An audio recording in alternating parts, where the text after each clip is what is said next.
Welcome back. And today I am defrosting some blueberries that have been cleaned and destemmed and some peaches that we got off a friend's tree that I have cleaned up and cut up and then I froze them.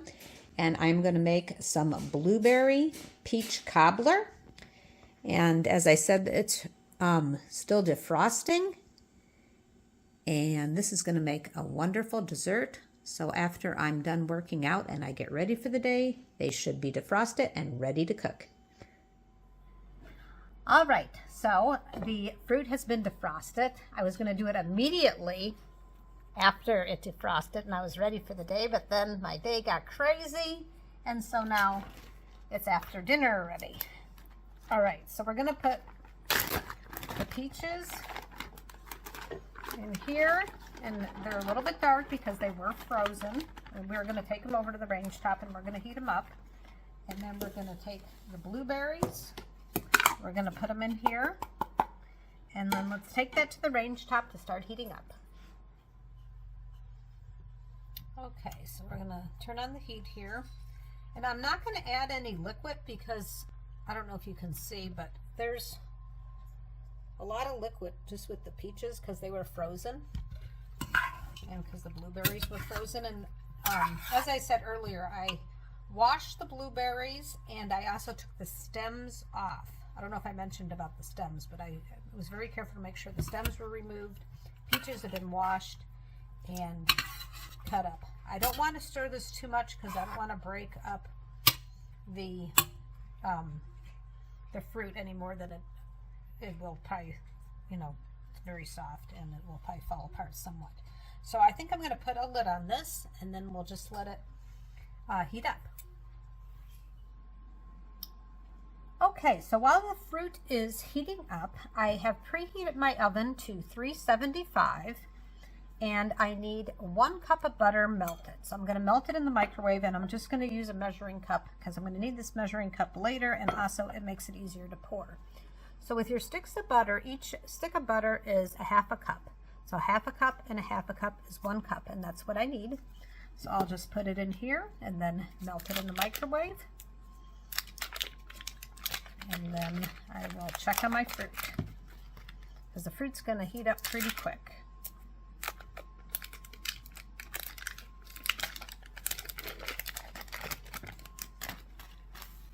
All right, I will go melt this. Okay, so I got these warmed up, and as you can see, the fruit, I'm not going to cook it any longer because it's starting to kind of fall apart, but it has gone ahead and lightened up just by warming it up. So we'll take this over to the countertop and get started. Okay, to go over a few of these things, this is a 10 by 15 casserole dish. And so we're going to put a cup of melted butter in here. There's a little part that didn't melt, so I'm just going to get out a spoon. Do that, now it's melted. Okay, so we had 4 cups of peaches and 2 cups of blueberries.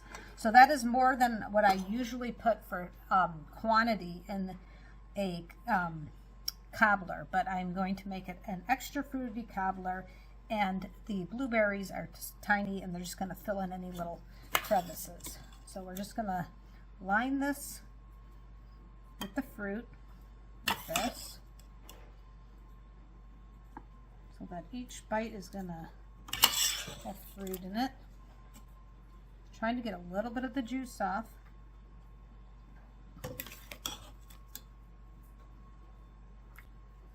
Hope everybody's having a good day. As I said, my day was a good day, but it was a hectic day. And so the timing on this is a little bit different. But I guess it's better to have cobbler after dinner than right before dinner. So, because then if I would have had it earlier in the day, of course, I'd want some more after dinner. So, all right, so we want to just kind of spread this out a little. Make sure it's kind of even.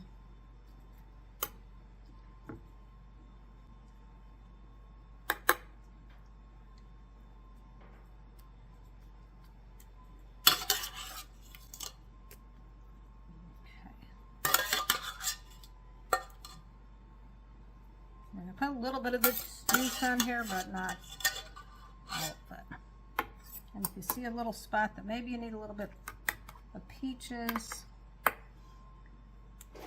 you don't want it like thick. You kind of want it like a thin layer. So I'm just kind of get a little bit out of there. There's a piece of skin there. And then we're just gonna kind of move this around, spread it out a little. Like I said, thin layer. Peaches were pretty ripe, and so they're gonna be nice and sweet. Blueberries are always sweet. And then I have some of this, just a little bit of this juice. Actually, there's one blueberry. I'm just gonna kind of evenly disperse this small amount. Remember, I didn't add any water. There was plenty of liquid from the peaches.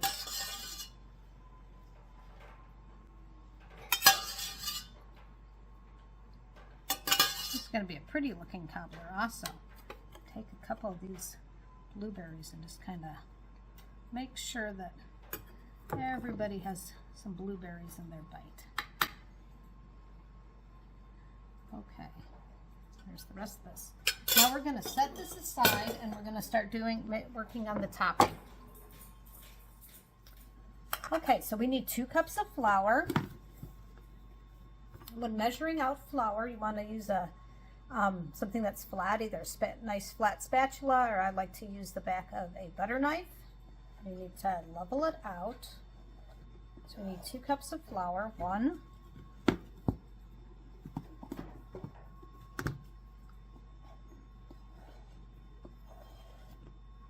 2,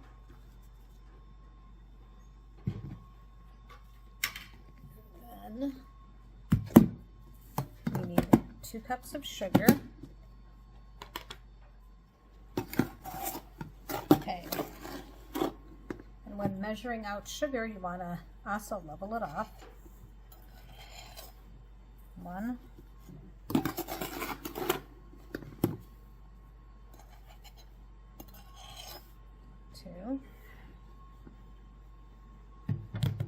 Okay. And now we need baking powder. And we need 4 teaspoons. So I have a teaspoon measure. And I'm going to also have to level it off. And I'm going to use the lid to actually level it off like this. So we need 4. So 1, 2, 3, 4. And then I'm going to take a fork and just kind of do this. Pre-mix it up a little.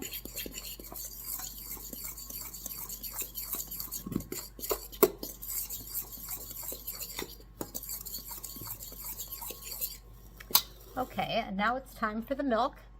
I'm going to go get some milk out. Okay, so I rinsed out that measuring cup, if you're wondering. It looks the same. Okay, so I need 1.5 cups of milk. And when you're doing liquid measuring, you want to get level with the line that says 1.5 cups. I need 1.5 cups, and I'm using whole milk. Whole milk makes everything taste better. Okay, it's a more rich flavor. So 1.5 cups of milk.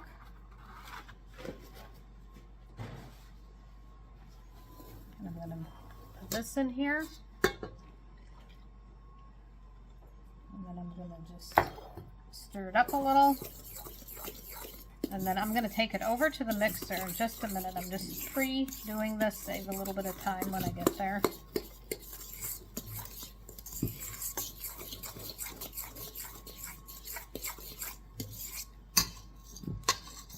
Okay, let's go over to the mixer. Okay, so we are going to use this attachment today because we're not making dough, we're making some batter. And so this is a dough hook. That's more for bread and like cookie dough, stuff that's really firm. And we don't want to use our wire whisk because that's for like egg whites and sauces and whipped cream and that sort of thing. All right, let's get this mixed up good.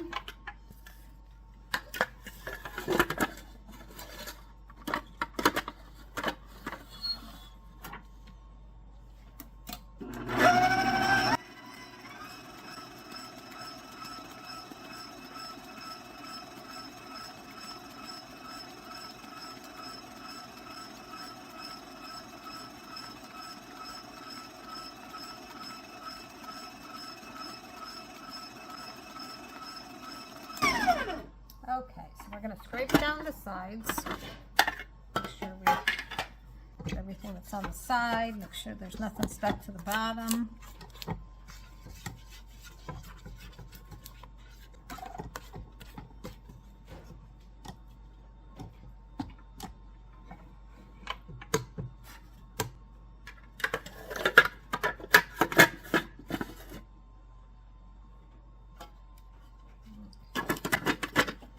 Mix it just a little bit longer.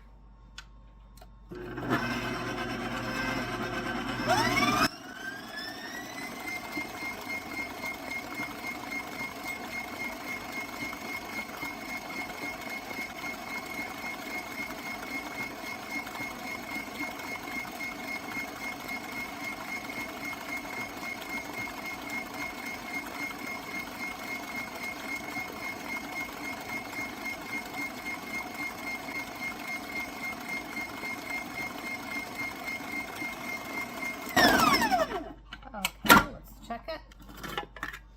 It looks good. So now let's take this back over to the countertop. The other part of the countertop, not the countertop, but the other area. Okay, so I want to show everybody. This is the consistency of the batter. So it's very kind of thin. Okay. Alright, so we're going to move our tray, again 10 by 15, and we're going to pour this on here. This is the tricky part because you want to make sure it's done evenly.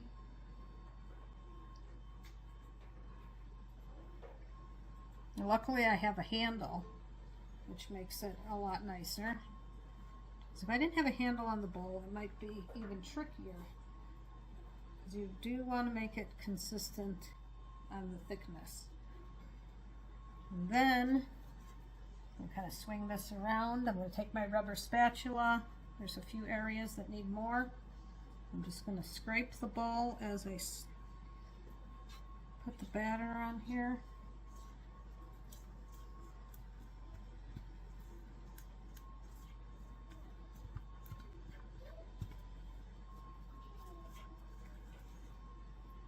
Sometimes you just have to kind of scoop it up. This particular rubber spatula is nice because it almost has like a spoon built into it, kind of. Okay. There you have it all covered. It'll kind of just spread out. If there's a little spot that's not covered, it'll just spread out.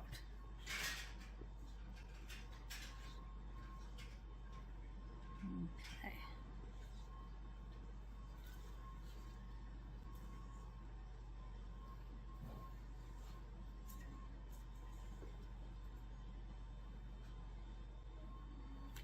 Maybe. Okay, I had to wash and dry my hands because I'm going to put my hand inside this. So I have brown sugar here. I like to put it into a container. Makes it easier to work with.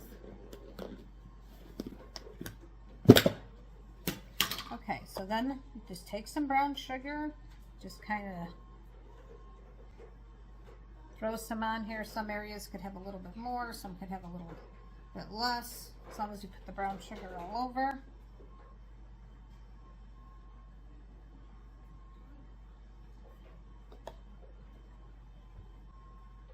And as I said before, I set my oven at 375. Baking this at 375. Okay, so I'm going to bake it at 375. Normally it takes roughly around 40 minutes. Let's check on it halfway and see how it's doing. So we'll check back soon. Okay, so let's take a peek. We're only like halfway there, but I just want to show everybody how it's starting to look. So see how it gets all nice and poofed up? So we need to put a nice brown on that. And we will check back in probably about another 20 minutes. Okay, so I pulled it out of the oven and it was ended up being about 45 minutes. Of course, I kept on checking and showing you, the inside one time. But this is very, very hot, and if you've watched my channel before, you know I love to eat warm cookies. I like to eat warm cobbler also, but I have to really make sure that it cools down enough because hot fruit will really burn your mouth bad. So I'm going to just have to be patient, let this cool down, and then I'll do the taste test. See you soon. All right, time for the taste test.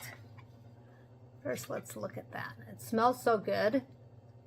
The house smells absolutely delicious in here. All right, let me get a good piece. Still warm, but I don't think I'm gonna get burned. I hope not. Maybe I better start out with a little bit.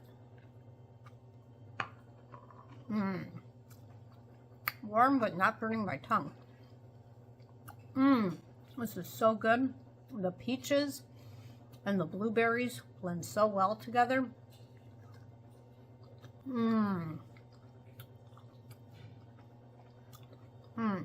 Very, very good. What a wonderful flavor combination. So good. Excuse the timer in the background. This is absolutely delicious. I'm going to show you that again. The brown sugar makes it taste all nice and crispy and sweet on top. And here's another good look at it. The blend of the peaches and the blueberries are just wonderful. Very, very good. Well, I hope you enjoyed this video. For those of you who subscribe to my channel, I really appreciate it. And if you don't, I hope you do. Thanks for watching.